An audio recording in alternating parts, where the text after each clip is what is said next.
জানাজা নামাজের ফরজ ও সুন্নাত কয়টি কি? জানাজা নামাজের ফরজ তিনটি। 1 নম্বরে নিয়ত করা, 2 নম্বরে 4 তাকবীর বলা, 3 নম্বরে দাঁড়ায় নামাজ পড়া। জানাজা নামাজের সুন্নাত 4টি।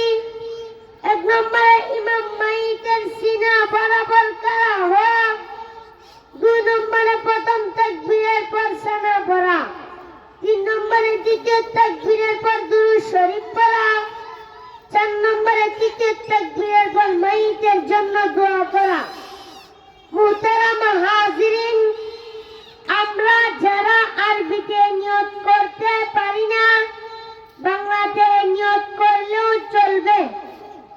বাংলাতে এভাবে নিয়ত করব যে আমি কিবলামুখী হয়ে ইমামের পিছনে ফরজে কিফায়া জানাজা নামাজ 4 তাকবীরের সাথে আদায় করতেছি।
أما بعد، فيا رئيس هذه الحفلة المبارك وعلماء الدين وحضرات المستمعين العظام، أولا أشكر الله عز وجل، ثم أهنئكم تهنئة قلبية عميقة عاطرة على حضوركم الميمون.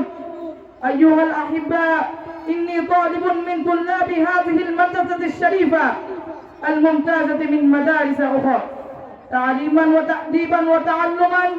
إني قمت أمامكم لخطبة عربية وجيزة حول أهمية الجهاد وفضائلها على ضوء القرآن والسنة. أيها المسلمون، الجهاد فرض وواجب على الأمة المسلمة إلى يوم القيامة، كما جاء في الحديث: الجهاد ماض إلى يوم القيامة. وقال الله تعالى في محكم تنزيله: كتب عليكم القتال وهو كره لكم.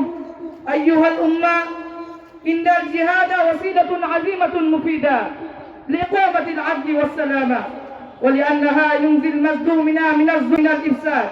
فالحاصل أن الجهاد نافع للأمة وللعالمين جميعا.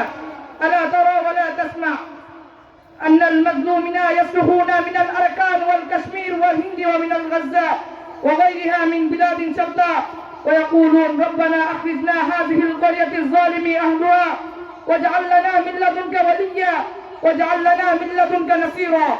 اللهم وفقنا للجهاد في سبيلك وتقبل حفلتنا هذه ومدرستنا هذه، آمين يا رب العالمين. السلام عليكم ورحمة الله وبركاته. ما شاء الله، مرحبا.